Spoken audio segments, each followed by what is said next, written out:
where they walked in the footsteps of every NASA astronaut launching from Kennedy Space Center since Apollo 7 in 1968. They walked outside the Neil Armstrong Operations and Checkout Building to greet a crowd of family, friends, supporters before getting into their Astrovan for their security-escorted ride out to historic Launch Complex 39B.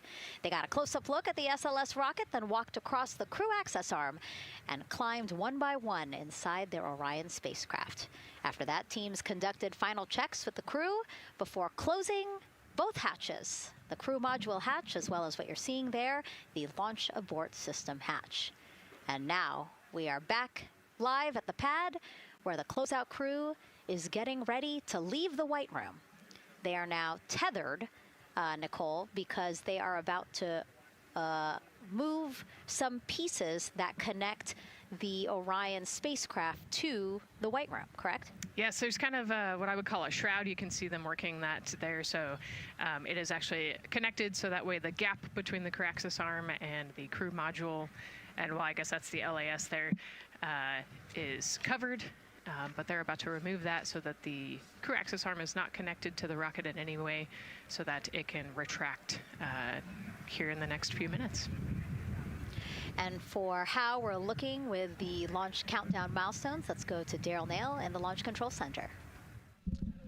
All right, thank you very much, Megan. And as you can see there, the finishing touches, as you've been talking about, to the LAS, which brings me to that subject because we currently are hearing the launch team is working an issue that was reported out with the LAS. At least there's an issue apparently with a battery on the LAS. The engineer who is in charge of the launch abort system sits on console here, reported that a temperature for one of the two LAS batteries is out of range. And although it's not a constraint for launch right now, it would be when that temperature is checked inside of T-minus 6 minutes, which is inside of terminal count. So right now, the team is working some troubleshooting on this issue. Going to follow, of course, along closely with what they learn. But again, a battery temp for one of the two batteries on the LAS is out of spec, and the team is working to understand, first of all, whether or not this may be a sensor issue or is there an issue with the battery itself. So again, looking into it, troubleshooting and researching as we speak. With regards to the weather, we did get some good news there. Launch Weather Officer Mark Berger reporting to the launch director that the weather chances have now improved for the window. We are up to 90% go, which is great news. Again, 90% go. That is up from the 80% that we started when we had the first weather forecast come out officially 3 days ago. And so that is great. And for anybody who's here in the launch area knows that is certainly viewable. They can see that by just looking up. So we're getting some good clearing as forecast. And then just a reminder for those people who are watching the launch from the nearby area that if you're watching on an internet-enabled device, just remember that there may be a little bit of a delay. Can't tell you how much of a delay, but since it's on an internet device, you know, sometimes this broadcast might be a little behind what you're actually seeing. So just keep that in mind as you are watching. Don't wait till the last second to run outside if you're inside your RV or your camper or your house. That's the latest here from the firing room. Of course, we'll keep track of that last battery issue. We'll send it back now to Megan and Nicole at the host desk. Two of them there had to be tethered to the inside of the White Room because obviously now we have detached the White Room from the Orion spacecraft. Yes, that view is quite something. Yeah, spectacular. Yep. Yep. Oh, no, I'm sorry. I forgot. Nicole's scared of heights. An astronaut afraid of heights is actually not uncommon, as we've learned today. But yes, so obviously, again, things proceeding as we march closer to the opening of our 2-hour launch window at 6:24 p.m. Eastern Time. Again, the closeout crew just finishing up those last couple of things they have to do before leaving the White Room and then leaving the pad, leaving only the 4 Artemis II crew members inside the spacecraft by themselves at the pad. Yeah, and then we'll be curious to follow the battery issue on the LAS as well. I think sometimes it's just a sensor issue, sometimes it's a battery issue. So hopefully they figure that out quickly. And so if we can take a shot of the crew inside the capsule, if one's available, why don't we talk a little bit more about each of them?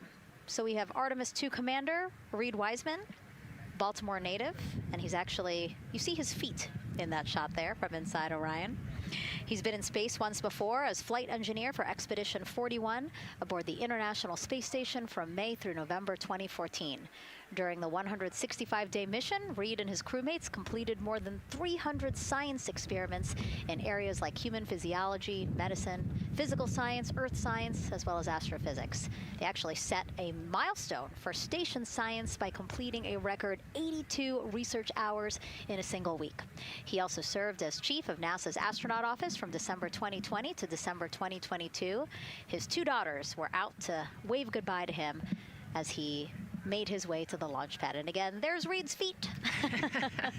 Reid is the one sitting in the seat to the right, closest to our camera there. So looks like he's relaxed by the body language of his feet.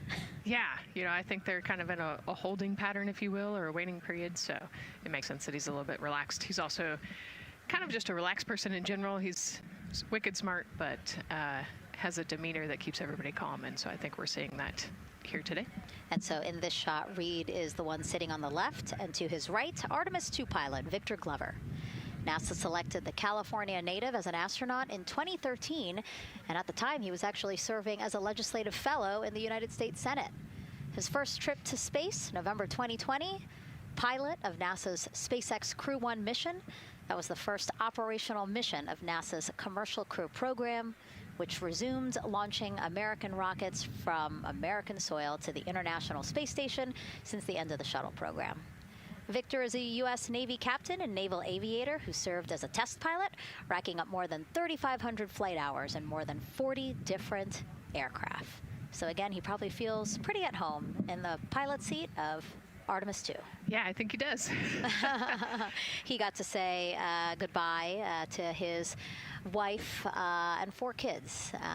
Again, those were the family that he had here at Kennedy Space Center before the 4 of them drove out to the pad. Yeah, and you can see there, we talked about Victor's energy earlier, and you can see him working through, you know, pushing some buttons on the displays. Looked like he was pulling up a procedure, so he's following along and ready to go, looks like. And then mission specialist Christina Koch, sitting on the upper left-hand corner of the screen there, native of Grand Rapids, Michigan, was selected to the Astronaut Corps in 2013, same class as Victor, served as flight engineer on the International Space Station from March 2019 to February 2020. During that time, she set a record for the longest single spaceflight by a woman with a total of 328 consecutive days in space. How cool. She also participated in the first ever all-female spacewalk. And before becoming an astronaut, Christina helped build space science instruments and led scientific fieldwork in some of the most remote environments on the planet. Her hobbies include surfing, rock climbing, and community CDR, service, yoga, and photography. Go ahead, NCD. There's a couple of suppressed overvolt messages. We're going to go ahead and clear those off your screen. We see them and we copy. All right. NASA test director. We're still working here, trying to get through everything. So we're getting close, and then trying to talk that other issue that we just picked up a little bit ago. But I think work-wise, we're doing really well. Sounds good, NTD. We're doing great on board. Glad to hear it. NASA test director giving an update to the crew. Some messages flashed on their displays. Just wanted to say that they didn't have to worry about that. We're going to clear that. And that also just reassuring the crew, again, that they are tracking and working the issue with the launch abort system battery. Yeah. All right. And then first-time flyer, Canadian Space Agency astronaut Jeremy Hansen will fly to the moon as mission specialist on the Artemis II mission.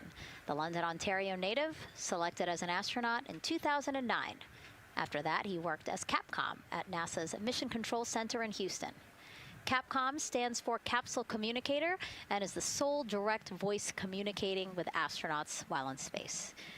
Jeremy also participated in training exercises, really cool ones like living on the ocean floor off the coast of Florida to simulate deep space exploration for a week. In 2017, he became the first Canadian to lead a NASA astronaut class.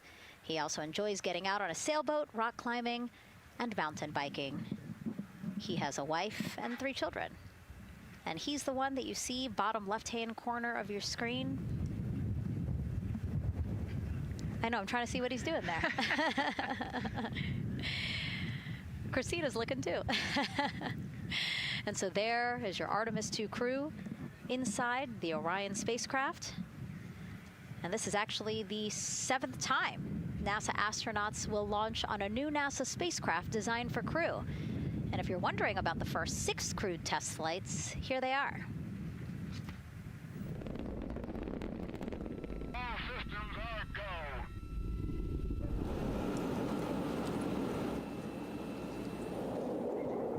Gemini 3, Gus Grissom, John Young, March 23, 1965. Apollo 7, Wally Schirra, Don Isley, Walt Cunningham, October 11, 1968.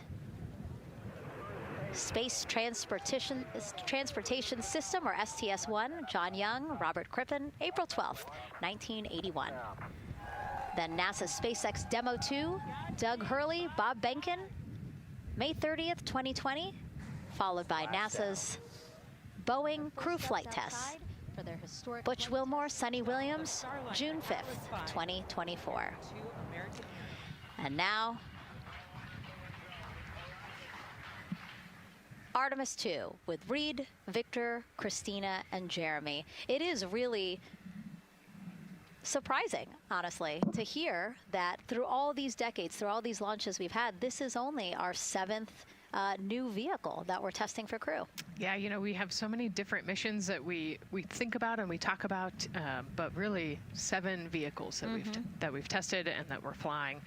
You know, I like to think of spaceflight really as a permanent test, right? We have, you know, hundreds of missions or so.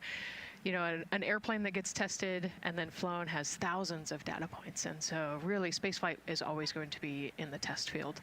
And I think it's important to remember that, especially as we put humans on rockets that we never have before, or for the 7th time we start a new vehicle and a new mission. Just getting word now that White Room closeouts are complete. And so the closeout crew is preparing to leave the pad. It's exciting stuff. We are making good time, and the closeout crew is doing really well. 41 minutes, 43 seconds and counting until the opening of our window. And Artemis II is a 10-day mission that will send the 4-person crew on a journey around the moon and back to Earth. It will be a critical step towards future lunar and Mars missions.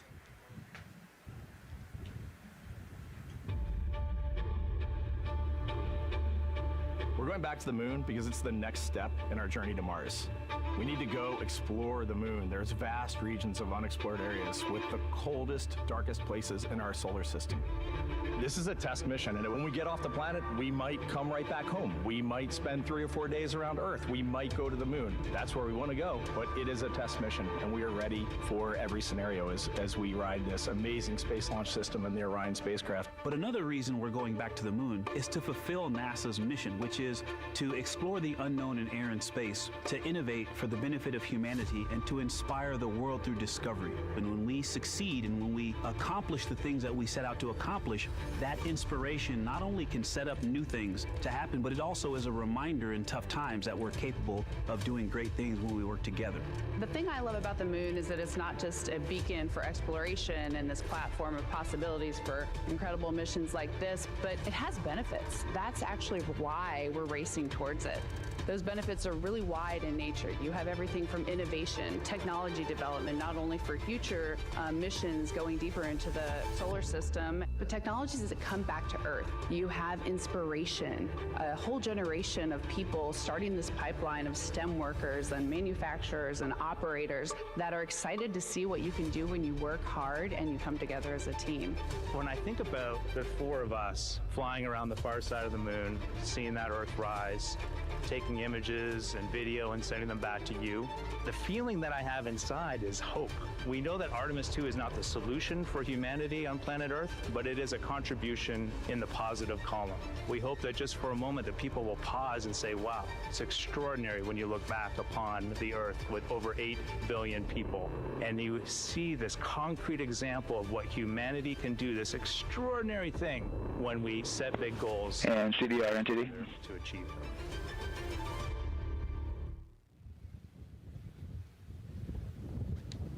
And so Mission Control Houston will control the flight of Orion after a liftoff here at Kennedy Space Center. Here's Gary Jordan, who's embedded with that team. Gary, you might have to pause because we did just hear a call out to the commander Copy all, Jeff. in Orion. Will do, Megan.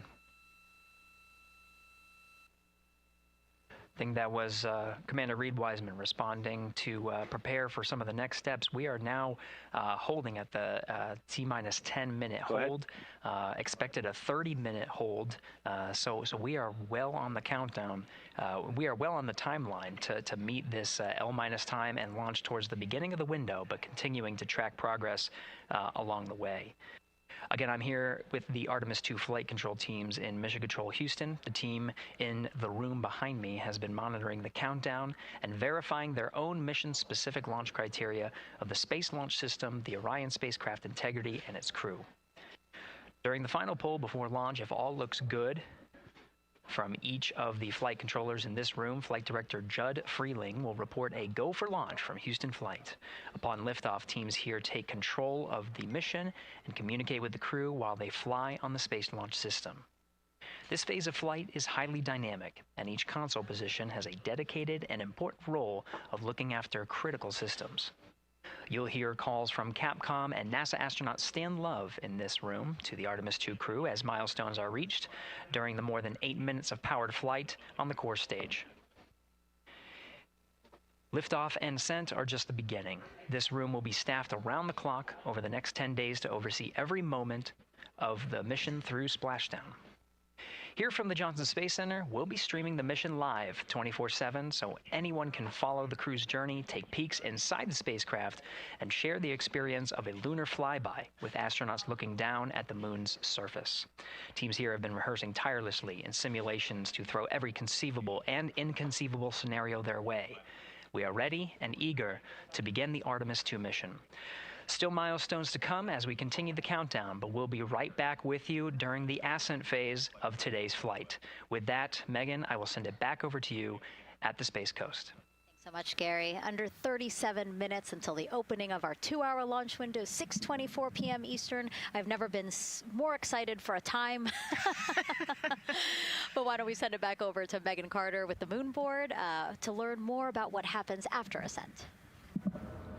Absolutely. I am definitely also getting excited. Things feel like they're starting to pick up a little pace here.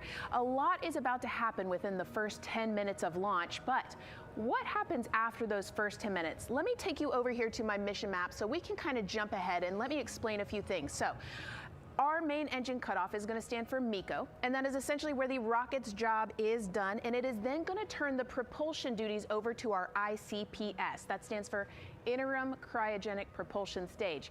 Don't try and say that too many times fast, but the ICPS is going to be right here, and that's our in-space propulsion. About 50 minutes into, after about 50 minutes into launch, it is going to conduct that first burn, and that's going to be the perigee raise maneuver. Essentially what that is going to do is going to raise the spacecraft from a lowest point of Earth just a little bit higher into space, and then they are going to conduct that nice path that's going to set them on that nice circular path around the Earth. That's when they're going to start to be able to really check out the spacecraft. The Orion spacecraft is going to be able to, like we've talked about, be maneuvered by the crew. They're going to check out those life support systems, and communication checkout's going to be vital at that point as well, obviously. Then they will be conducting that another burn, and that's going to raise them just a little bit higher again. And then they will, it'll be about time for the ICPS to separate, and they will start another lap around the Earth as well. Now, the ICPS, but even after it separates, its job will not be done, because they will have the opportunity to conduct something called the proximity operations demonstration. And this is going to be really important for our future lunar missions, because the ICPS actually has a target on it, and the crew is going to have the opportunity to manually maneuver these spacecraft like we've mentioned and practice those docking maneuvers. Now, obviously they will not be docking for this mission, but that is again going to be critical for those lunar missions in the future. Now, all right, after that ICPS has separated and they've done that second lap, they're going to conduct 2 more burns. And what these burns are going to do is set them up to the high enough orbit and a fast enough speed in order to conduct the translunar injection. This is going to be that critical moment and that critical milestone where they are going to produce about 6,000 pounds of thrust. And this is that point that is going to take them out of low Earth orbit into deep space, and it's going to set them on that nice path towards that lunar flyby. And I know we have talked a little bit about why this could be a record-breaking flyby and journey to the moon. And with that, I'm going to turn it back over to Megan so she can tell us just why. Yeah, she's talking about the distance record set by the Apollo 13 astronauts in 1970. They were 248,655 miles away from Earth, and this Artemis II crew might surpass that on flight day 6 when they fly around the moon by more than 4,000 miles. Yeah, it's a long ways. It's tough to fathom 250,000 miles from Earth, right? I mean, space, you know. By the Apollo 13 astronauts. All right, I'm just gonna very briefly cut in here. Just to chat for a moment, and I may be bopping in and out as the stream plays out today, but I just want to say hi to everyone on the live stream and connect. This is, of course, like a global event. Lots of people across the world watching this, but with our community on YouTube, we want to make sure that we're connecting with you locally, or more locally. You may be somewhere beyond our immediate local area too. But thank you for tuning in on the Kopernik YouTube channel so that we can watch along with the Artemis II mission. My name's Jenny Carty. I am the technology manager at Kopernik Observatory. And we try to cover, or at least put these watch parties together so that we as a community can enjoy these big moments in space as a collective, and we can chat about them. So I welcome you to engage in the chat. I'll be tuning in there for sure as this plays out, and I'm happy to answer questions, but I also want to make sure that we're putting the attention where it deserves, which is towards the Artemis II launch and NASA's wonderful programming as well. Oh look, Ryan Gosling is on the program here. Let's switch back over. They will travel farther from Earth than any humans in history. Sending all our best wishes to the Artemis II crew. I just want to say how proud I am of each of you and how inspired you make me. But it's not just about me. Your mission is going to inspire future generations of scientists, engineers, athletes, and dreamers to do something that they never thought possible. Hey, it's Roy Wood Jr., and I want to wish the Artemis II crew a happy and safe journey to the moon, well, around the moon, to go around. I know what you're doing. You got to look for a parking space. This is to go around the moon, make sure somewhere to park, and then you park journey. Good luck.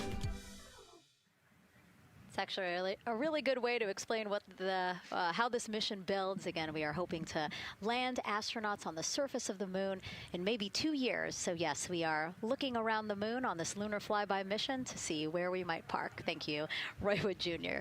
Okay, and as we look at this live view of the rocket on the pad, there is a spectacular place here at Kennedy Space Center to watch launch from, and that's the Banana Creek viewing area. Why don't we go back there where the crowd is excited, and Leah has the best assignment ever talking to people who are super excited about being here for Artemis II.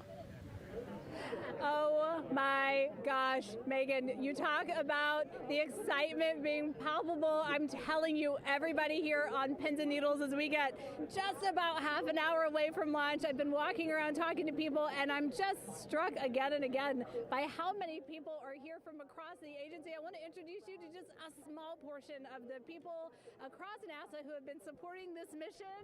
Patty Ortiz, NASA Armstrong Flight Research Center, Orion program. Orion. Kathy Graves, Glenn Research Center, Office of STEM Engagement. David Alexander, NASA Glenn Research Center, Office of STEM Engagement.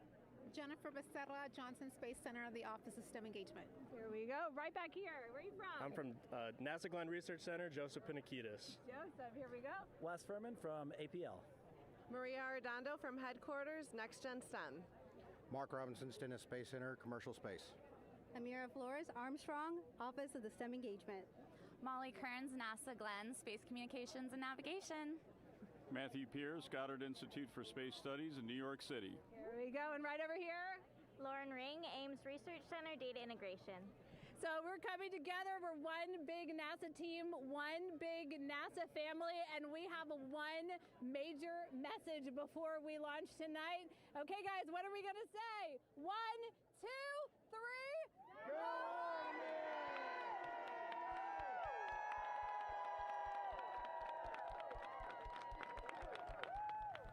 Oh my gosh. Oh my gosh, that made me so emotional. That was so inspiring to see. I mean, wow. Yeah, that was great. I mean, just to hear everybody say their position, what they're doing to support this mission is amazing. And I'm sure this was something that really rang true and resonated with NASA's Administrator Reid Wiseman, again, to see the workforce come together to do the work and then to be here for launch. So why don't we actually go over to him now with our Jasmine Hopkins at one of our other viewing locations. All right, Megan, thank you so much. The energy here on the balcony is honestly becoming electric as we get so close to launch, and now we are thrilled to welcome NASA Administrator Reid Wiseman. Reid, we're really entering a golden age of exploration. How will Artemis II set the pace for the coming years? Well, I mean, Artemis II is the opening act, right? This is the test mission. This is getting very comfortable with the SLS rocket, the Orion spacecraft. No humans have ever flown on this before, right? And we're going to put it through its paces. We'll go into Earth orbit for a little bit, make sure Orion's doing okay, and then we are sending them, right? We're going to send them farther into space than any humans might have gone before, 250,000 miles away, and it's going to set up for the subsequent missions. That's why we're going into the golden age of science and discovery right now, because you're going to see a moon rocket launch in 2027 when we do our testing with the lander. We're going to go for the landing on Artemis IV in 2028, and in parallel, we're going to build the moon base, right? And that is going to be filled with science discovery and tech demonstrations that's going to support the enduring presence we're trying to create on the surface. History-making years ahead of us, you know, with Artemis 3 and 4. But first is Artemis 2. What will be our single greatest takeaway from this mission? Well, I'll tell you, I mean, after ignition, to me, the moment that I'm going to be most excited for is splashdown. There's no question about that. Good shoots coming down off the West Coast. But look, I think the takeaway from this is gaining extreme comfort in the Orion spacecraft, right? I mean, this is very different than what we've done for more than a half century, right? I mean, the velocities that spacecraft is going to re-enter at, it's going to be new territory for us. We want to get our arms around that completely. So I would say the performance of SLS plus Orion is everything on this one. We want to make sure we do it in as a safe way as we possibly can, understanding what we are undertaking right here, bring our crew back, learn as much we can from the vehicle, set up for Artemis III in 2027. Right, and Administrator, we've actually had a pretty young audience today here, some kids running around the balcony. How do you hope Artemis II inspires that next generation? You know, I talk about this all the time. Like, you know, one of our overarching KPIs that we should always be tracking is the number of people living and working in space successful, you know what's another strong number 2 on that one? It's the number of kids that are dressing up as astronauts for Halloween so that they grow up, that they're inspired to want to join in this grand endeavor, whether they come work with us here at NASA or they join in industry, but they're helping humankind venture out farther, pursue all the secrets of the universe. Yeah, I think we'll see a lot of kids dressed as astronauts this year. And finally, Jared, you've really made it a personal mission to get to know the people behind the work at NASA. Do you have any final thoughts, any final words before today's history-making launch? Yeah, well, one, I want to express a lot of appreciation. I'll tell you what, the 4 astronauts on top of Artemis II know this. It takes an army to pull a mission together like this, right? Across all 10 of our centers, all of our commercial partners, the international partners that come together to make this possible. My sincere appreciation for everyone who is currently working the mission right now, so getting them ready for launch, that will be watching over them in mission control, recovering this crew when they splash down off the West Coast. I have complete trust and confidence in your abilities. And everybody else who's not directly working on Artemis II, Artemis III is coming up next year. When this mobile launcher gets back in the VAB, we're going to start stacking. Wow, plenty of excitement ahead of us. Jared Isaacman, thank you so much for being here. Thank you. Thanks for being here. Of course. All right. And with that, let's get back to the countdown with NASA's Megan Cruz. All right, I'm just going to bring the volume down a second. And actually, let's do this. There we go. That should help. So yeah, some excitement there. And also, if you haven't been paying attention to current events with Artemis, the administrator there was discussing all the changes that have happened with the Artemis program and how the moon landing got shifted to Artemis 4. Artemis 3 is really going to be about testing the docking mechanisms in low Earth orbit between the lander and Orion capsule, which is a pretty critical piece to this. So that change, I think, is going to be exciting to see. I think they're still targeting 2028 for the landing and then next year for Artemis 3. The other big change that is pretty interesting is the focus kind of pulling, I guess, investment away from Lunar Gateway as a space station around the moon and focusing down on the surface of the moon to moon bases.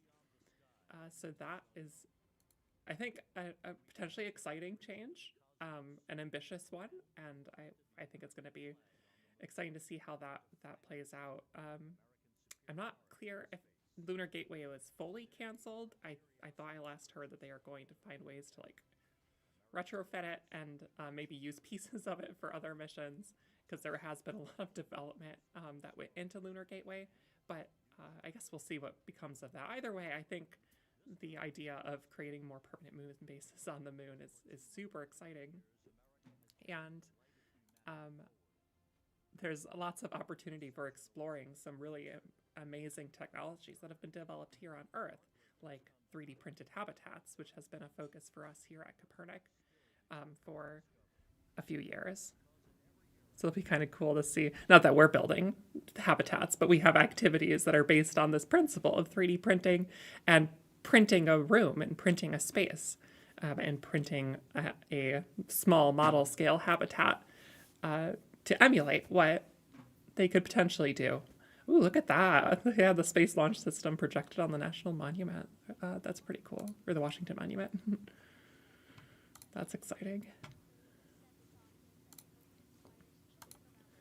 All right. But yeah, I'll bring the volume back up on the NASA stream in just a second. But again, feel free. I can answer any potential questions in the chat log here, or I can announce them as we find windows of opportunity between the program. It seems like it doesn't look like we have the T-minus countdown yet. So the confidence level isn't quite there, but even after 6:24 p.m., which is what this is counting down to here, we have a 2-hour window. So there's lots of time left to see this thing go. So we'll stay tuned. I'll switch the audio back over here. I haven't seen sushi in space. It's probably hard to keep that back. did sushi mash together? My favorite part was this one little girl, she had a question. She had patiently held her hand for a long time, and Christina turns to her and says, okay, what's your question? She just goes, I forgot. It was like, that's a perfect little kid moment. I just love it. Wait, are you my mother's cats too, astronauts? Say that again? Never mind. It's a little hard to say. Go Artemis! These two? Yeah. You can put it on your bed. Yeah. There you go. I like your dabbing astronaut back there. It's just so fun to see the enthusiasm, the energy, and a little bit of chaos. 3, 2, 1. Wasn't that so cute? I love kids and their excitement and, even just being real. Like, I don't remember what I was know. He ask. goes, but I'm glad you're here. Now, here we are, Space Center Houston. The crowd has exponentially grown throughout the day. We started showing you live shots from in there probably an hour ago. And now take a look at all the people there getting ready to witness history together. It's something really special to be able to witness something like this together. Yeah, we've heard from celebrities and officials and kids, and it's amazing. People from all around the world came here today to Florida to watch. So it's something. It's hard to put into words just how much support for this mission we're seeing today. And great news too. Remember, the team was tracking an issue with the launch abort system battery. They appear to have cleared that issue, so we are go for launch. Yes, it's exciting.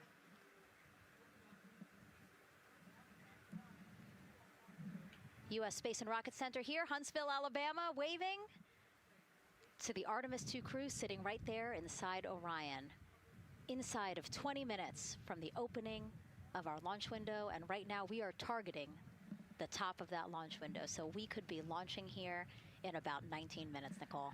Wow, I don't know if I expected this today. I'm excited, and I'm glad they were able to clear the problem with the battery on the LAS, and everything has gone really smoothly today. It's been great. The weather cleared up. It's a beautiful day for a launch. And so now, as we are so close to possibly launch now, just what are your final thoughts as we are about to embark on a mission back to the moon, the first time in more than 50 years?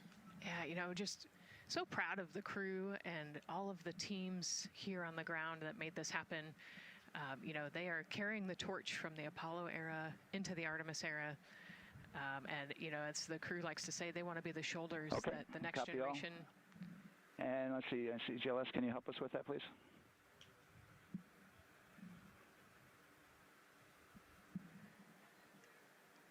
They want to be the crew wants to be the shoulders.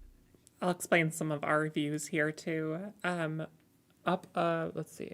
Yeah, that's still going. I wanted to make sure that video up above me is still actually streaming okay. It looks like it.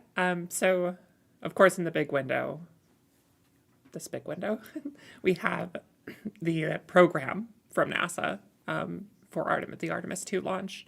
The window above is their stream just with a cam on. With this, they switch back to on the big window sometimes. They have the just regular stream. There's no real audio to it, or at least no narrative to it. Just watching Artemis II in the Space Launch System. So that's above me here. And then here we're at Kopernik, and I'm Jenny Carty. For those who are just tuning in, I'm the technology manager at Kopernik, and I tackle a lot of our live streams. Up above me, by the way, is Copernicus crater, a really beautiful 3D model. It's kind of behind the live stream center, so in our main display for our public program, so you don't really get to see it too much, but on this live stream you do. So there's a nice render of Copernicus crater on the moon, not where the astronauts are going. That's a bit treacherous area on the moon, but still pretty cool. We have a little render of the moon behind us here during this very exciting mission.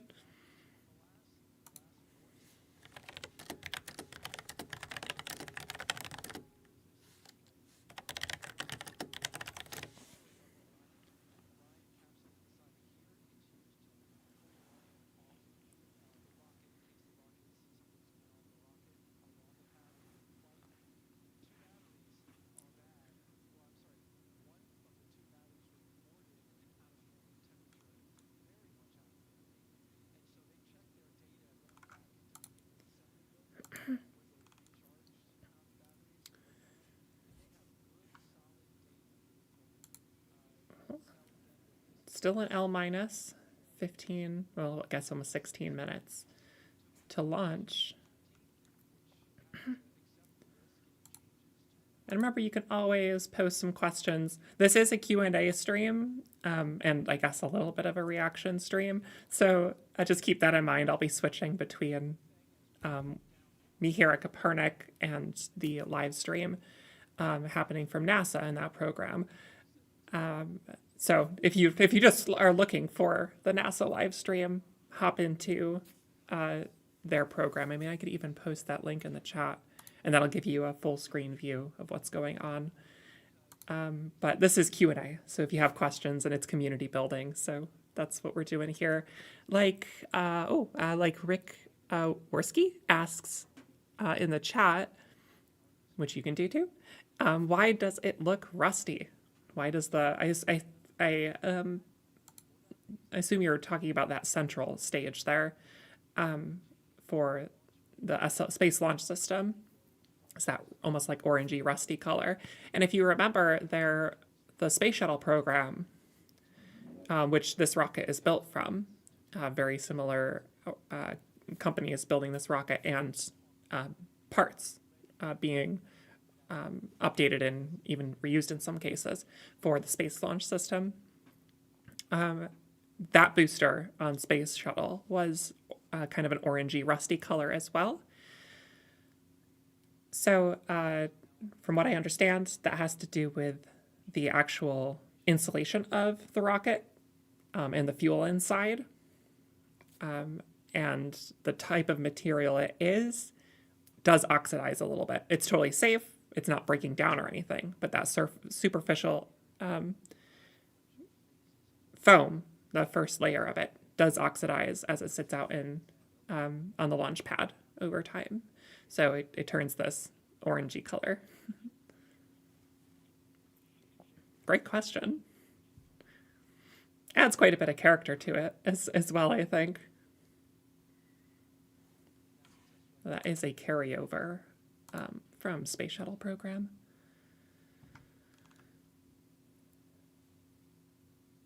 Beautiful shots, though, that they're giving us of Space Launch System there from the launch gantry, and we see the astronauts in the bottom right there in their view.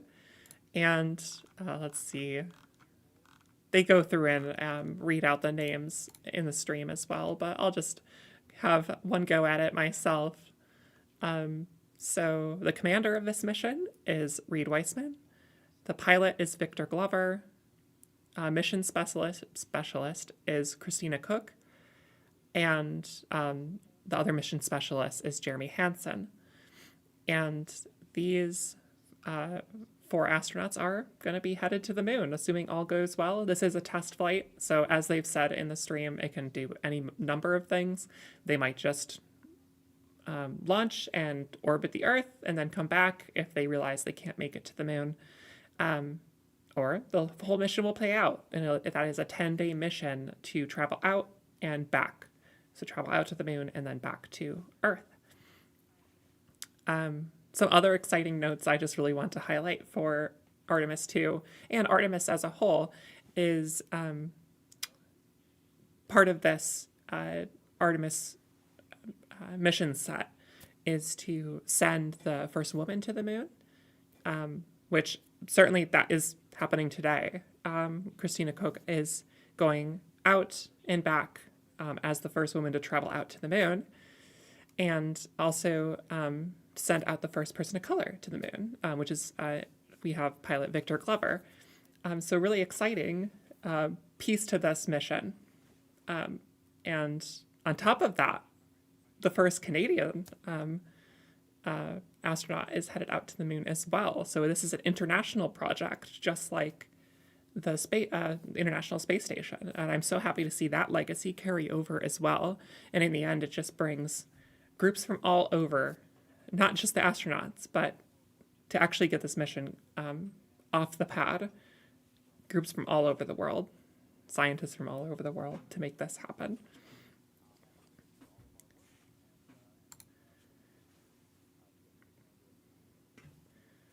I think that's the power of missions like these, is it brings us all together.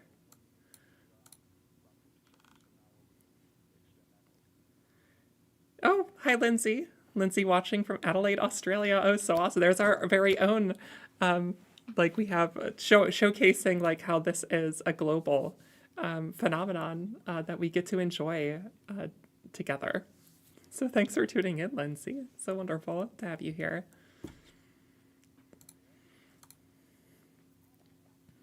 All right.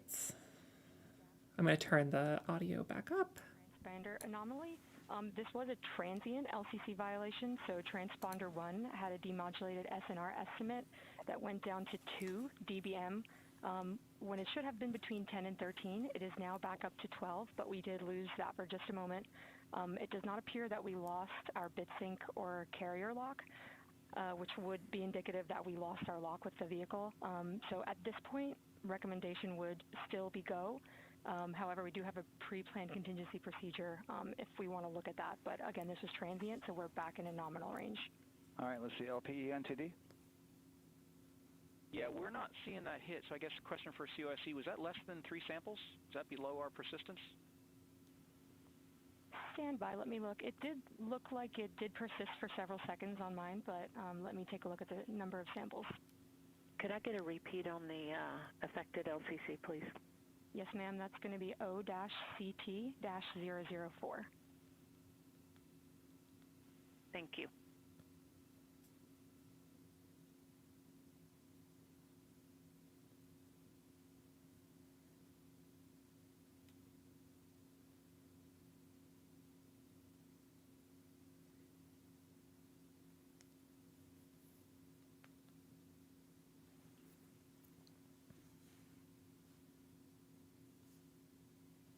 Oh, it looks like we have a hold of T-minus 10 minutes. Yeah, us taking a look at the data right here, looks like that was a single sample. Yeah, copy that. RFTS does report that they also lost lock for about 5 seconds.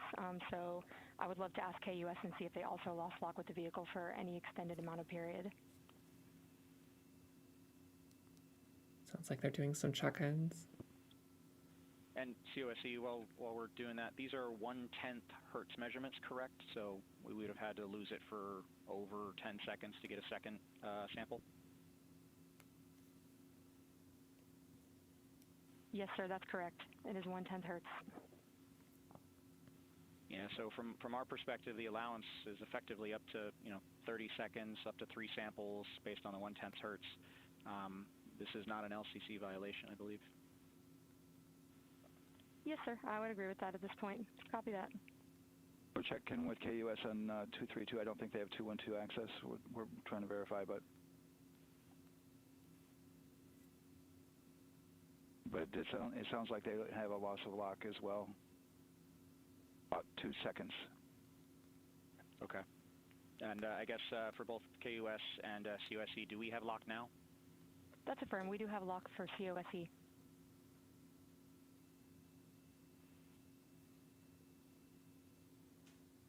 Yeah, so from the integration console perspective, we did have a temporary loss there within the allowable, and per the requirement, let's go. And this is Houston Flight. We have lock and we have good telemetry here in GSE. And KUS has reported too, they have good lock now. So with all of that, OSC, then are we in a go configuration per your LCC? Yes, sir. Recommendation would be go. Who? Okay. LP, you concur with that? Yes, sir. LP concurs go. And launch director? Yes, sir. Launch director concurs go. All right, and I'm going to go ahead and just verify everybody has everything else complete, launch director, and if we do, we'll be ready to pick up the poll at that time, unless there's something else that you're aware of. No, sir. Let's verify all our work is complete, and I would like one last check of our constraints list. All right, let's see. OTC, are you still waiting for ComConfig, or are you? That is affirmed, sir. Okay, is that your only open item? Yeah, OTC, this is CVSC. That 400 step 290 is complete. Copy. Okay, so OTC, you're complete with all of your work? That's affirmed. All right, copy that. STC? STC is complete. And GTC? GTC is complete. Okay, excellent. All right, and LPE, just want to verify we have no open constraints at this time. No open constraints. We have a clear board, sir. Okay, tracking the same here. And Launch Director, with that, we are clear and ready to pick up the launch readiness poll with your go. All right, sir, I am go for the poll. All right. And for all personnel, this is the NTD conducting the Artemis II launch readiness check. Verify ready to resume count and go for launch. OTC. OTC is go. STC. STC is go. GTC. C's go. MCO. CO's go. Safety Console. Safety Console is go. LPE. LPE's go. RTD. RTD's go. Houston Flight. Houston Flight is go. ROC. ROC is go. And CDR. Crew is go. Copy that. Thank you, Reid. And Launch Director NTD, our launch team is ready to proceed at this time. All right, NTD, I copy all. At this time, I'll perform my poll. Attention on the net. This is the Launch Director performing the final poll for launch. Verify no constraints and go for launch. EGS, Program Chief Engineer. Artemis Chief Engineers are go. Copy, thank you. EGS, Chief Safety Officer. The Artemis CSOs are go. Copy, thank you. Range Weather. Launch weather is go. Thank you, LWO. And Artemis MMT Chair. MMT's go. Thank you, John. And Integrity Launch Director. Good Air West Charlie, PLT. Thank you, Charlie. This is Victor. We are going for our families. MS1. This is Christina. We are going for our teammates. MS2. This is Jeremy. We are going for all humanity.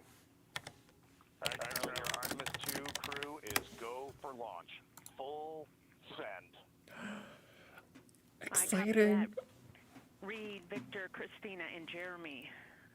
On this historic mission, you take with you the heart of this Artemis team, the daring spirit of the American people and our partners across the globe, and the hopes and dreams of a new generation.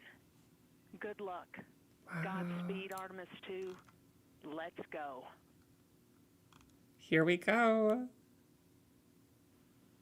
And into the Launch Director. Go ahead, Launch Director. Yes, sir. You have a go to proceed with countdown. Copy that. I'll put it in work.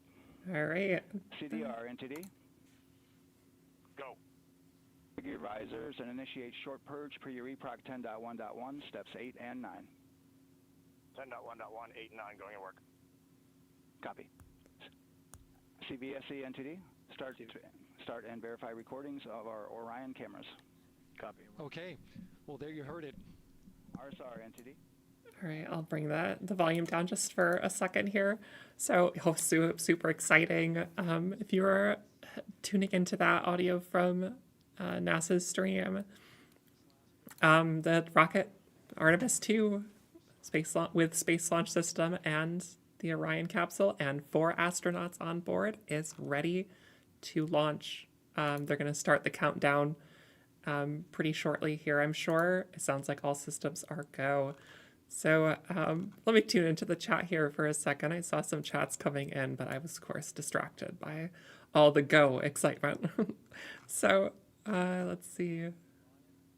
Oh, hi, Kate. Welcome to the stream. So happy to have you. Oh, Corin from Maryland.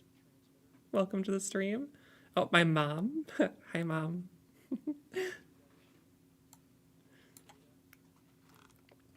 All right. So, yeah, they're gonna start that countdown clock really soon here. And what's super cool, I was tuning into a couple things on my phone too on social media, and it looks like I mean, I guess you'd expect as much, right? That the astronauts on board the ISS are tuning in to this to the NASA live stream and ready to watch astronauts go to the moon in low Earth, or like they're watching from low Earth orbit aboard the International Space Station, which is such a cool thing and very new in and of itself.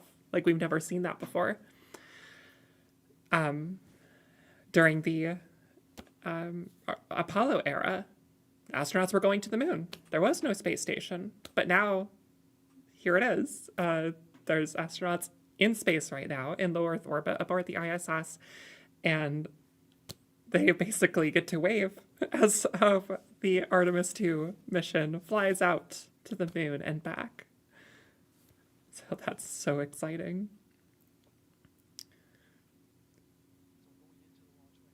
Oh, Maureen in Kansas City watching. Hi, Maureen. So much excitement.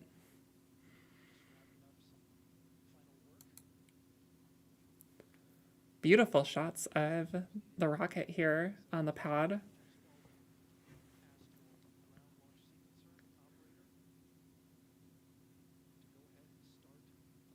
Oh, they're going to start the clock. The ground launch sequencer is an application software. It runs on top of the launch control system in the firing room. Acts like a conductor of an orchestra, executing hundreds of commands in precise order and timing. It's all autonomous. Entity CCL212, short purge initiation is verified. All right, copy that, and we're verifying our constraints.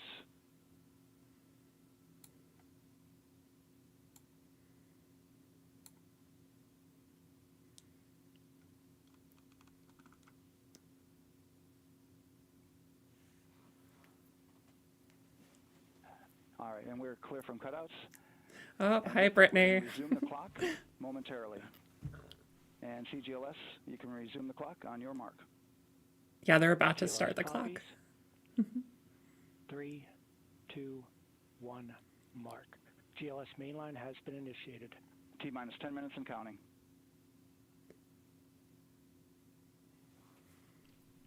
And that begins terminal count. Our new T0 is 6:35 p.m. Eastern Time. Oh, here we go. 6:35 p.m. Eastern Time.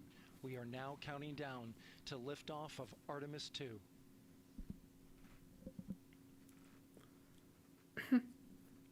From now on, you're going to hear two voices on the loops. If everything goes nominally, NASA Test Director Jeff Spaulding, who's directly managing the launch team, and Alex Bendelos, the GLS operator who closely monitors the software. He has the ability to stop and restart the countdown.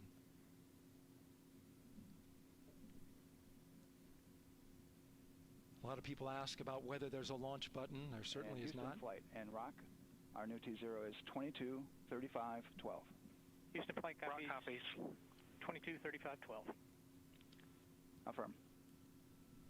There you heard confirmation of the exact T0, 6:35 and 12 seconds p.m. Eastern Time. Again, our T0 is 6:35 and 12 seconds p.m. Eastern Time. But as I was saying, there's no launch button. This is autonomous. But there is a button that keeps you from launching, and that button allows the GLS operator to pause the countdown outside of terminal count and during terminal count and submit a hold to the next holding point. So the clock won't stop right away. If there's an issue, we'll go to the next. Hi, Mike. Yeah, we're happy to be here. Seems like this is gonna get going here very soon. To a stable point where they can stop the countdown if that's needed. But right now, we are counting down. Our next big milestone, looking to retract the crew access arm. GLS is go for crew access arm. Beautiful shot. And there you see the crew access arm moving away.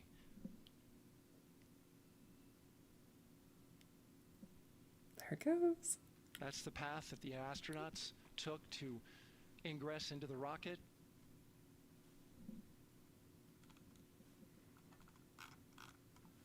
Until this point, that was their way off the pad if they needed to evacuate. But now with that arm retracting, the backup transitions to a launch abort system. And they'll begin arming that shortly.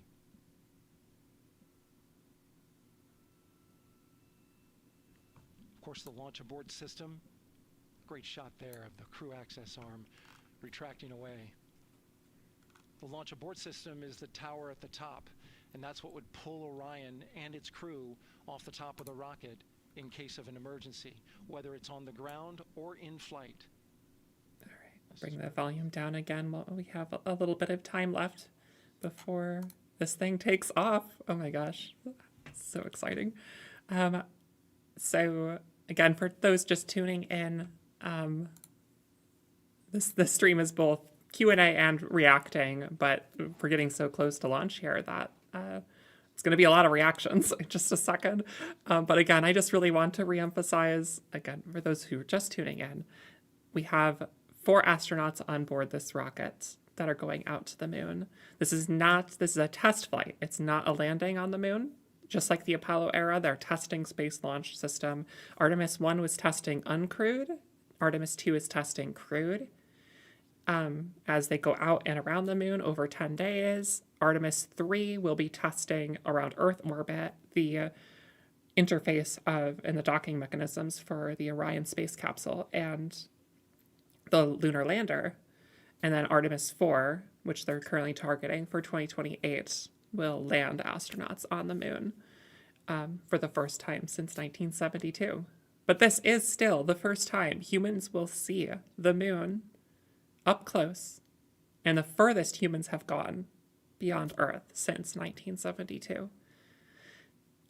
So really a monumental day for space exploration. These 4 astronauts are Commander Reid Wiseman, pilot Victor Glover, mission specialist Christina Koch, and mission specialist Jeremy Hansen.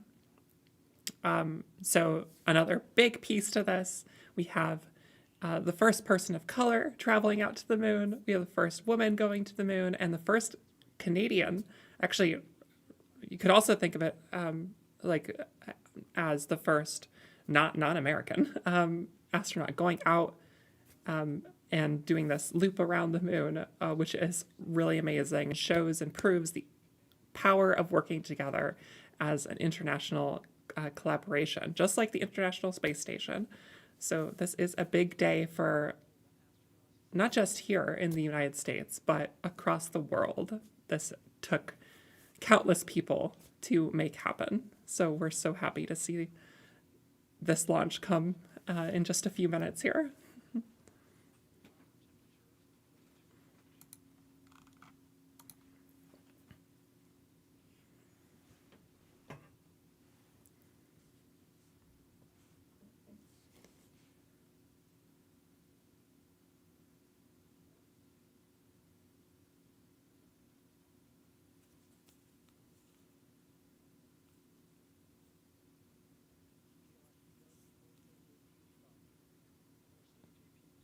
Let's bring the volume back up. I can't believe we're down to less than 4 minutes. It steered the RS-25 engines. We're going to see a gimbal test a little later at T-minus 2 minutes and 30 seconds. This is what allows that to happen.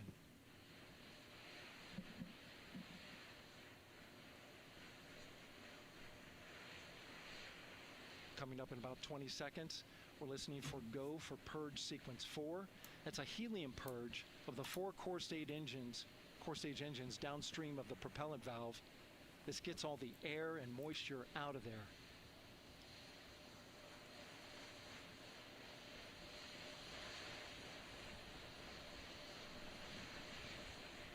GLS is go for purge sequence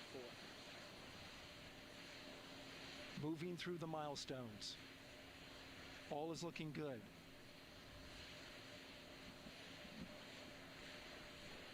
Coming up in just a few seconds, we're going to get that thrust vector control actuator test.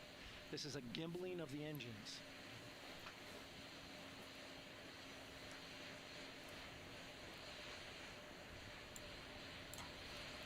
There are the 4 RS-25s, 3 of them Shuttle Heritage, 1 of them built from shuttle parts. And there you see them moving. Oh, look at that. So cool. Wow.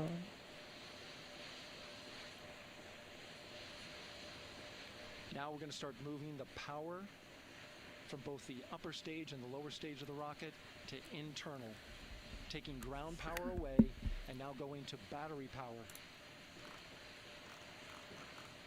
GLS is go for upper stage internal power.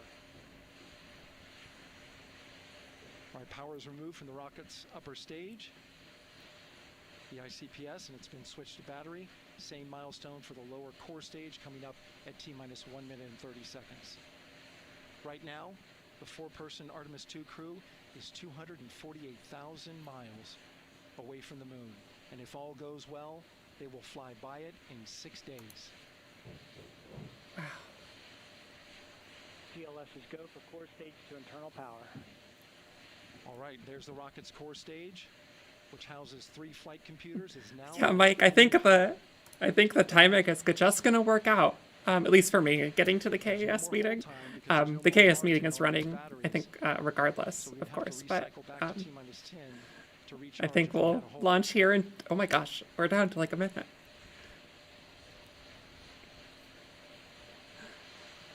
One minute.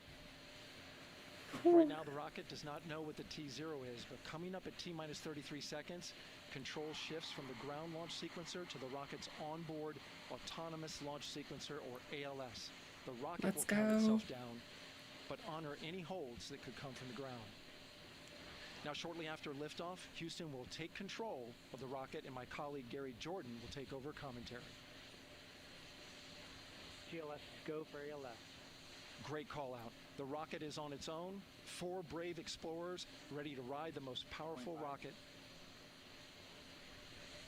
NASA has ever launched.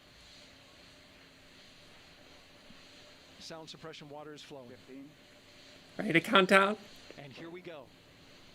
10, 9, 8, 7. RS-25 engines lit.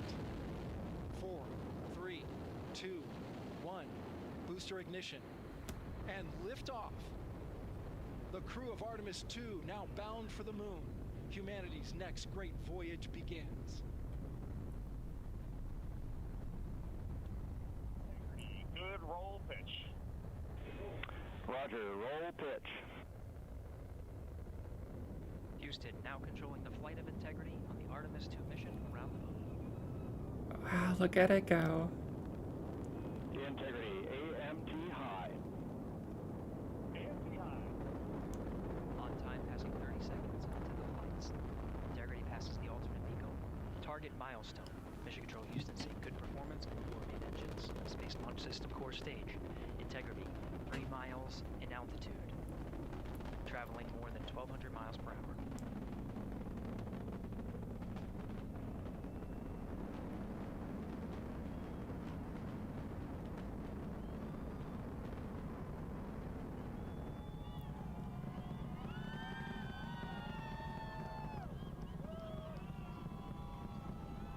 I'm certainly speechless. This is incredible. Passing 1 minute. Approaching max Q. On, Ponce de Leon. Stan, we have you loud and clear on Ponce de Leon. Have you the same? Communication signal transfer confirmed as Integrity and its crew go supersonic. Approaching 90 seconds into the Artemis II mission. Integrity is 14 miles in altitude, 8 miles downrange, traveling more than 2,600 miles per hour.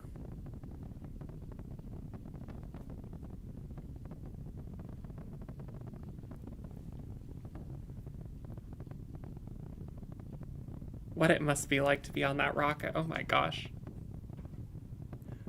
It's like launching a skyscraper into space. It's just incredible. Engine throttled down to 85%, ahead of solid rocket booster separation expected at the 2-minute 9-second mark. Yeah, it looks like we might be seeing that above there.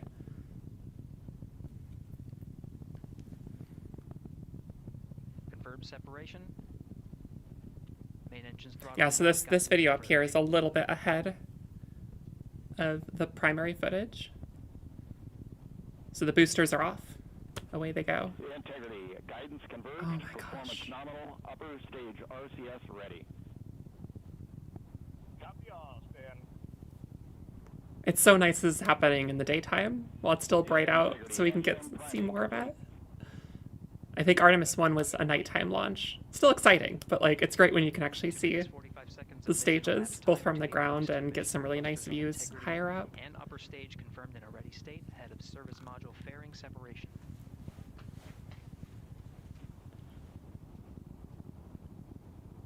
Minutes into the flight. Integrity 49 miles in altitude, 78 miles downrange.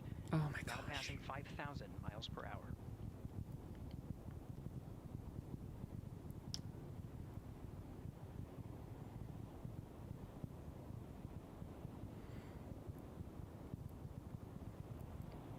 Oh, it looked like that launch abort cone. Yeah, yep. There it goes. The top of Orion just flew off because that's only needed. Launch abort system is only needed, of course, during primary launch. 8+02. We see the same on board, Stan. And Houston has you loud and clear on Tidris at the Kármán line. Outstanding, Stan. We have you the same. 3 minutes 50 seconds into the flight of Artemis II, Wiseman, Glover, Cook, and Hansen cross the boundary to space with good comm checks. GPS signals acquired after last jettison now working on internal checks to verify accuracy. Flight Dynamics Officer analyzed the time of main engine cutoff, confirmed at 8 minutes 2 seconds, time of MECO.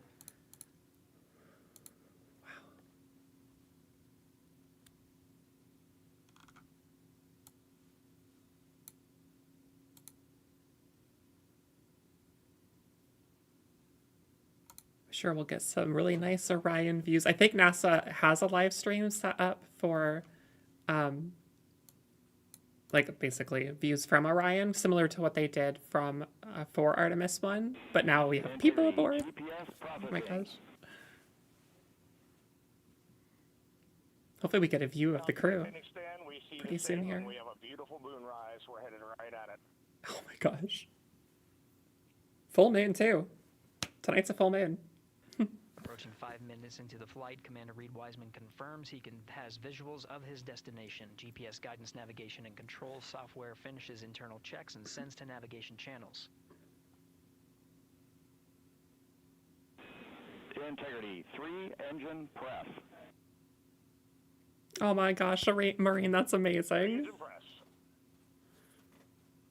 On time, now passing 5 minutes 20 seconds of mission elapsed time into the Artemis II mission. At this point, 3 good main engines are all that's needed to carry Integrity to a nominal main engine cutoff target. Though at this time, we're seeing 4 good engines here in Mission Control Houston. Integrity, 75 miles in altitude, 330 miles downrange, approaching 10,000 miles per hour.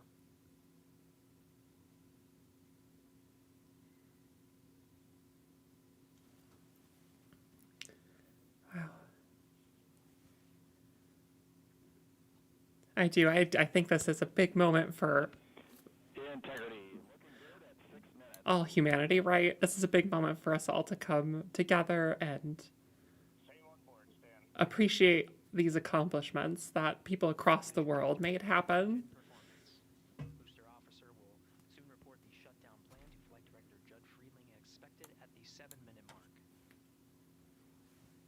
Integrity, 78 miles in altitude, 460 miles downrange. Integrity, expect nominal shutdown. Integrity copies nominal shutdown.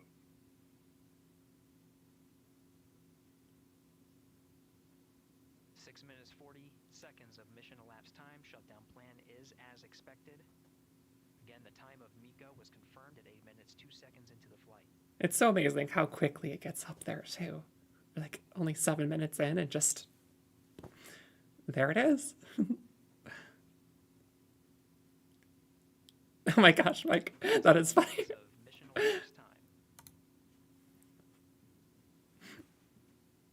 Interestingly, yeah, so like it's a full moon right now. I think I heard something about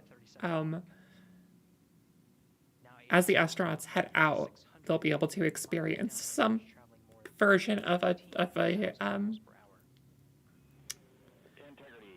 see, how's that gonna work? I'm trying to think. That this is what the stream said earlier, that they'll experience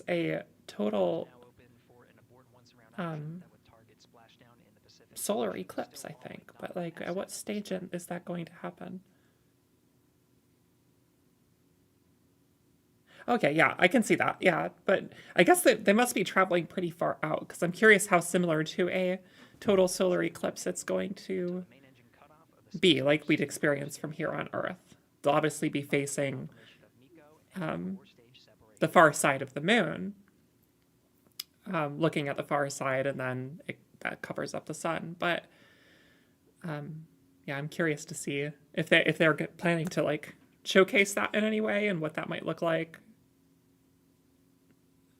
I'm less clear on the orbital trajectory of this.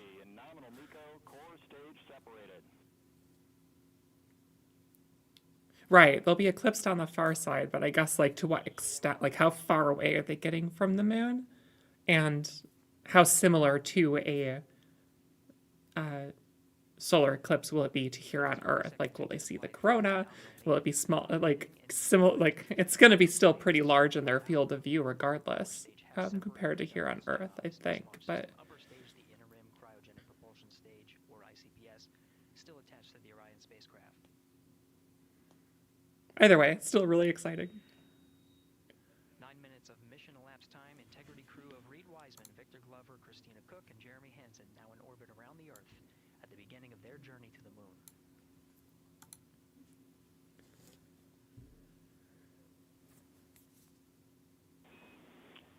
Integrity Houston, looking ahead to PRM numbers so far per the pad.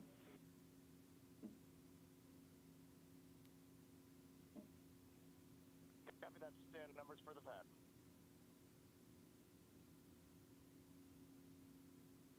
Capcom Stan Loves now reminding the crew that the perigee raise maneuver time of ignition is as expected prior to booster ignition. That time being 49 minutes, 50 seconds of mission elapsed time.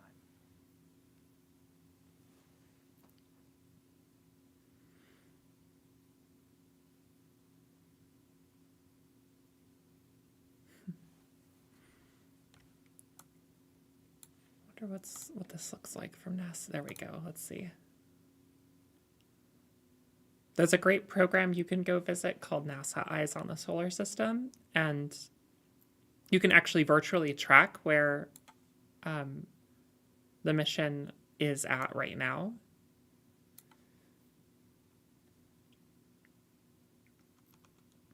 Nice little resource for sure. Integrity, good. Neds deploy.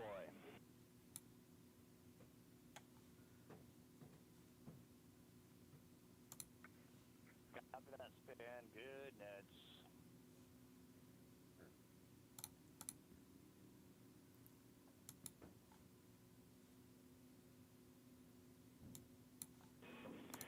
And Integrity Houston for PWD set. Just a reminder, halfway open on the secondary. We copy that, spin. Halfway open.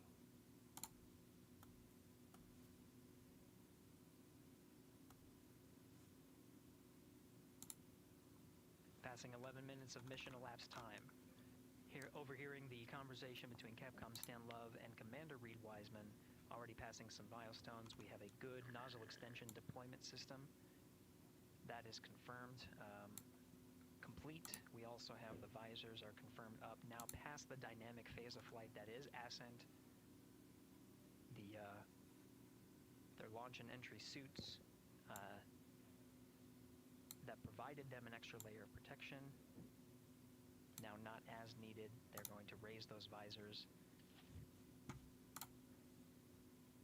And later in today's mission, they will begin to egress or get out of the suits to begin some of their initial tasks of activating some of the systems aboard in the Integrity spacecraft.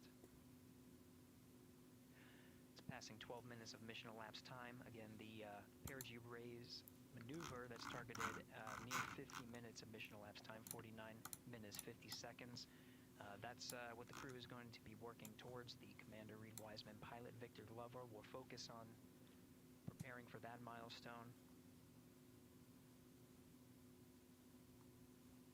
In the meantime, mission specialist Christina Koch and Jeremy Hansen We'll start some of the activation of environmental control life support systems. You may hear confirmation of their activation over the Orion to Earth communication network.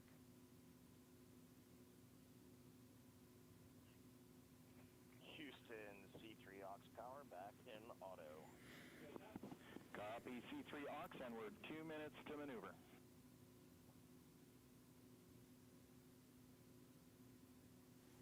Here, let's see if I can frame up this view up top a little better. Capture more of what's happening. Oop. Hang on. Let me send that.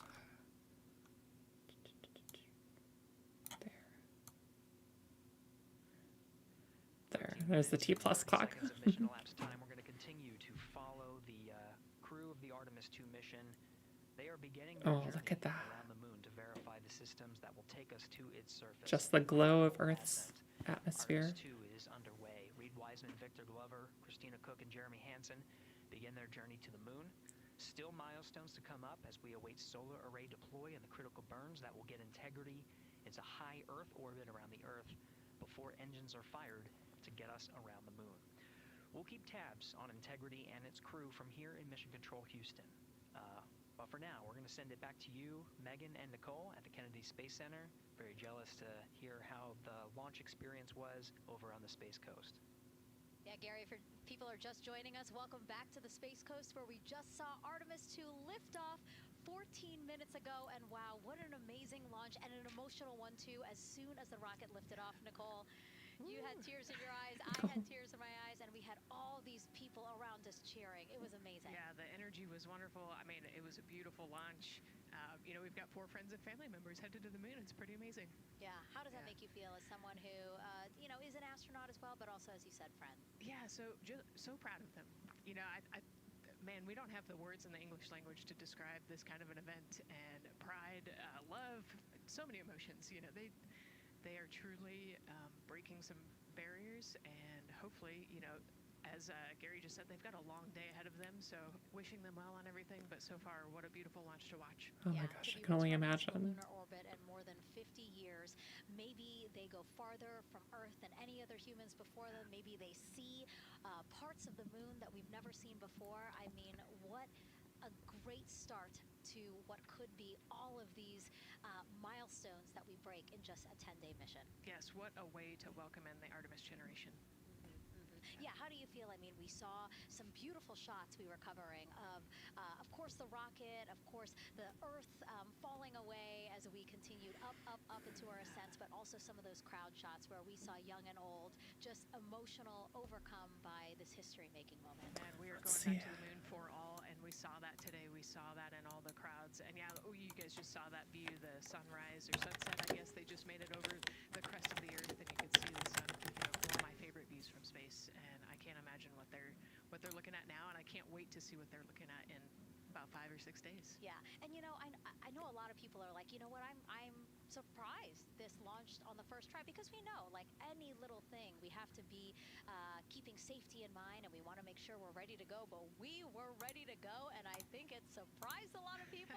What a wonderful surprise on this Wednesday evening. It did, you know, and it kind of surprised me as well. But you know, it's just a testament to the team here that has been working so hard on Artemis. You know, Artemis I, we learned a ton of lessons. We learned a ton from the wet dress for Artemis II. We were able to go in, fix those things. We even had a couple mishaps today, not mishaps, but a couple, you know, anomalies today that the team creatively came up with solutions for. It's just a testament to the teamwork that gets us to the moon. And so we can continue to watch Christina, Reid, Victor, and Jeremy on their way now to the moon in Earth's orbit and awaiting the next in-flight milestones, deploying Orion's solar arrays. So why don't we get back in with Mission Control and Gary. Hey, thank you, Megan. Again, we're following along in the action. It is a long day. They have a number of procedures they need to get to immediately in their timeline. And Integrity Houston, cross-tie is on board per the FCDAM. We copy Houston, thank you. All right. So,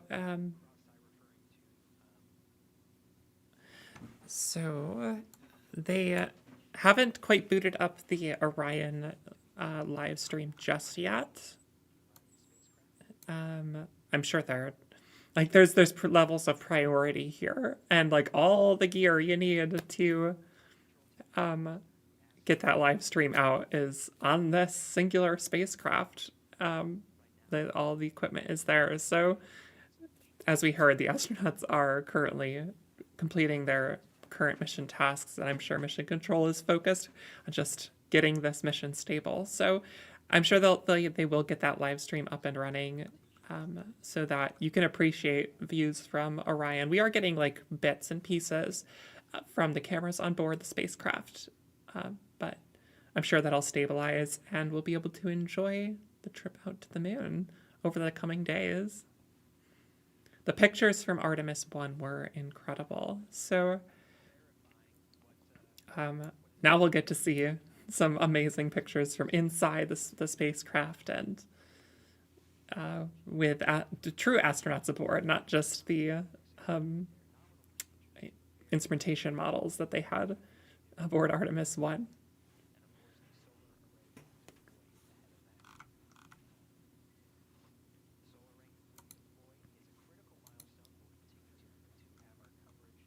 Oh, they're talking about the solar array deployment. Yep. Awesome.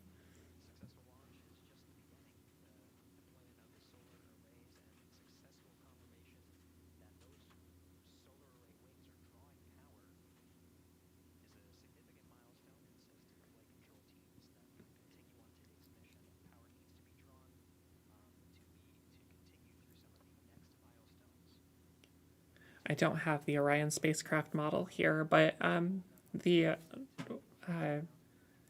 solar wings that they're talking about deploy with the spacecraft, and the spacecraft out of the spacecraft bus, and there's 4 of them that shoot off opposite each other, and of course those are the power drivers of this mission. So it sounds like that's the next phase they're looking for after core stage separation. No, that stage already hit. So yeah, next stage is solar array wings.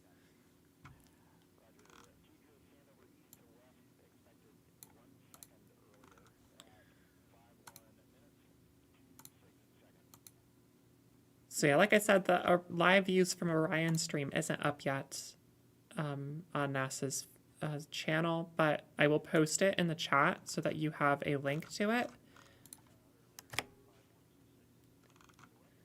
And as soon as that's online, I'm sure we'll get some amazing views from it.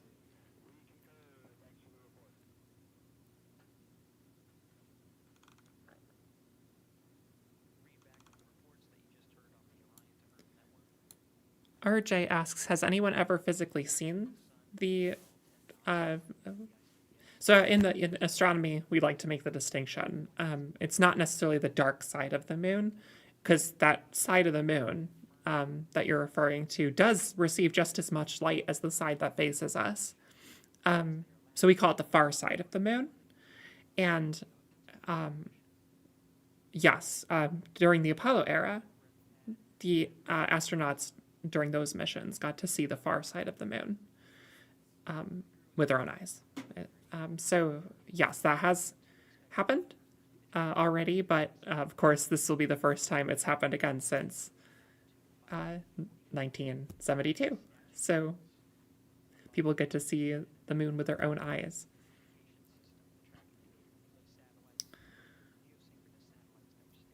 And given the duration of this mission, currently the far side of the moon, because it's a full moon tonight for the Earth-facing side, currently that side is in darkness.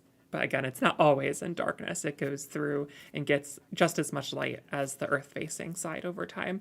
But during this 10-day mission, it will start to brighten up on that far side. But certainly most of it during the duration of the 10-day mission will not be illuminated. So they'll miss some of it, but it's not like you can't see it. It's just in shadow, just like when we enter darkness, which we call night here on Earth, that side of the moon is currently nighttime. It's a wonderful question. We are probably going to wind down this stream. This was really just a focus on the launch of Artemis II and the successful, excitedly, the successful launch of Artemis II. So we're so happy it's heading out. The astronauts are going to continue to do their work to make this mission a success and to get the Orion spacecraft out to the moon. And there's stages to this. There's, of course, the possibility that something might change. A section of the spacecraft may not be operating the way they expect, and maybe it only orbits around the Earth. The hope is, though, all systems operate as they're expected to, and they will head out to the moon.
Yeah, just to reiterate with the far side versus dark side situation, people have seen the far side of the moon during the Apollo missions with certain orbital trajectories. They were able to spot that side of the moon as it was illuminated. And again, making the distinction, of course, that we don't call it the dark side of the moon. We call it the far side, given the nature of the moon's rotation and its orbit around the Earth.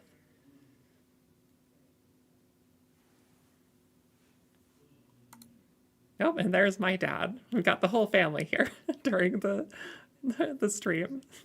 Hi, Dad.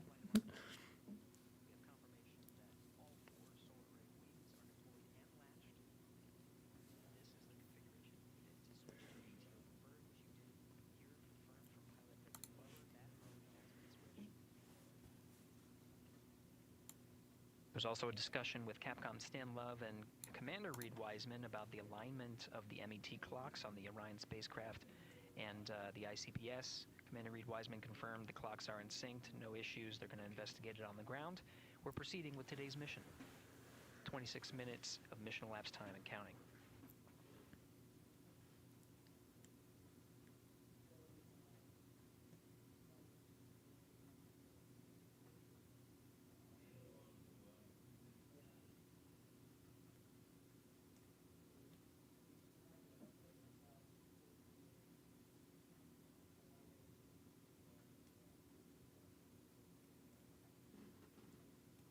Oh, I see. Yeah, that makes sense, Doc. I see what you're, with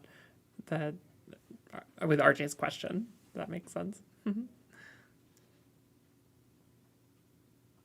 Of course. Happy to shout out, Dad.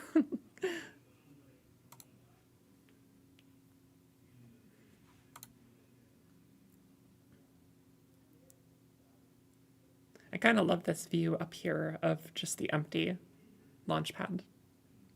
Just really hits home that this rocket is away and people are traveling out to the moon.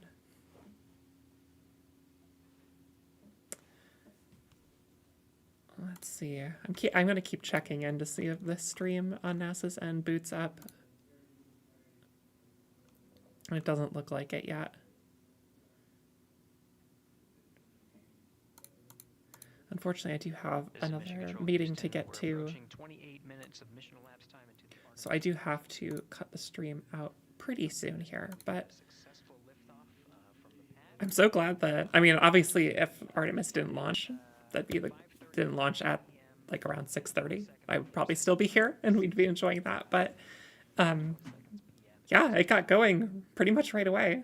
6:24 was when the launch window started. It was a 2-hour launch window starting at that time, and it went at like 6:35. Really amazing. spacecraft has maneuvered tail to sun. We're standing by for another maneuver to maneuver into the burn attitude. This is where the RL-10 engine of the All right, let me lower the volume. I think we'll start really winding down now. Unless anyone has any final questions about Artemis II, I'm still happy to answer them if they pop up in the chat. But otherwise, this has been an amazing day for humanity in general. We have 4 astronauts going out to the moon. It's another successful launch of Space Launch System and the Orion spacecraft. The success of this mission will continue to usher in Artemis 3 and 4 and beyond, where Artemis 4, currently scheduled for 2028, will land astronauts on the surface of the moon for the first time since 1972. So this is such a huge milestone in the continued success of Space Launch System. And it really does open up a whole new world of possibilities with space exploration. Of course, the larger goal is deep space. Humans still have not ventured beyond Earth orbit. They've gone out to the moon, but that's still Earth orbit. The goal is to venture beyond into deep space, and that's a really exciting prospect. That's the goal of the Artemis program. They've, of course, announced major new changes to Artemis that include, here, let's shut down that. Let's see, there we go. They've announced major new changes to Artemis that include changes from the Lunar Gateway to a moon base. So instead of a lunar space station, they're going to put the effort and time into establishing ideally a permanent moon base on the surface. And that will be a big jump for the future of space exploration, because the knowledge that they learned there on a body like the moon can take us into the future with ideas of going to Mars and establishing bases there potentially. So it's a new era. Artemis II certainly ushers in a new era. And as NASA keeps saying, ushers in the Artemis generation. All the kids growing up right now and getting to witness this, it's in a similar vein to the Apollo era. And this really inspires everyone, all generations, young and old, to learn more and to really appreciate what we can do when we come together. I think that's what we saw here today. So thank you for tuning in to our watch party for the Artemis II launch. And of course, there's lots of programming coming up at Kopernik Observatory. We live stream all our Friday night public programs. So we welcome you to tune in there. We have a wonderful and rich program schedule for the spring, and we'll continue that into the summer as well. And of course, if you're in the area, we'd love to see you at the observatory so that you can have a look through our telescopes. Again, that happens on Friday nights as well. So we wish everyone clear skies, and we wish the astronauts aboard Artemis II a successful mission and a safe journey out to the moon and back here to Earth. So thank you everyone for tuning in, and we'll see you next time on the Kopernik